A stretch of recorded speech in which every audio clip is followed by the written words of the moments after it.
everyone, Miss Davies here. Okay, so the book that I have chosen for the LHS Book Share is this one here. It's called The Book Thief and it's by Markus Zusak. It's a book that is set in Nazi Germany and it follows the story of a young girl called Llanishen and her story. And her story is one of finding hope in books and the power of words in amongst a time which is obviously really upsetting and quite violent as well.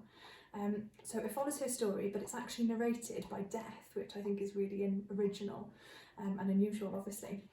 So Death is an observer almost. He's around a lot in Nazi Germany, as I'm sure you can imagine. But in this story, he observes Llanishen and he finds kind of humanity and hope within Llanishen and the kind things that she does.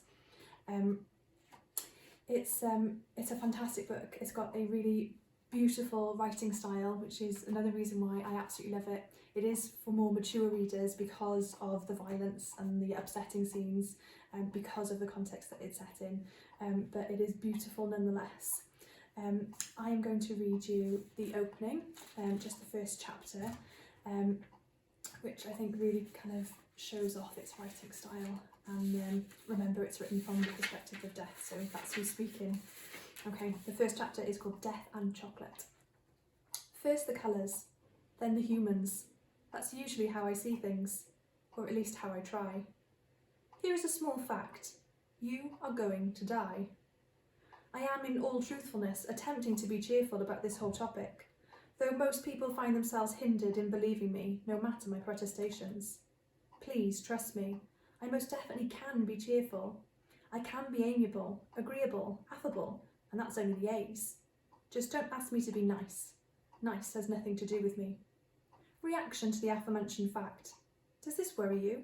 I urge you, don't be afraid. I'm nothing if not fair. Of course, an introduction, a beginning. Where are my manners? I could introduce myself properly, but it's not really necessary. You will know me well enough, and soon enough, depending on a diverse range of variables.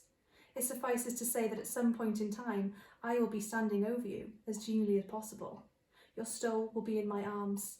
A colour will be perched on my shoulder. I will carry you gently away. At that moment you will be lying there. I rarely find people standing up. You will be caked in your own body.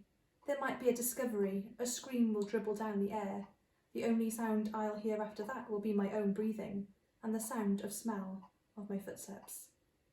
The question is, what colour will everything be at that moment when I come for you?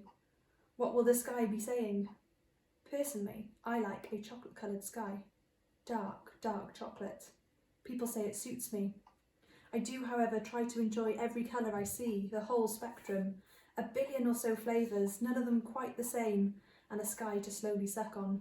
It takes the edge off the stress. It helps me relax. A small theory.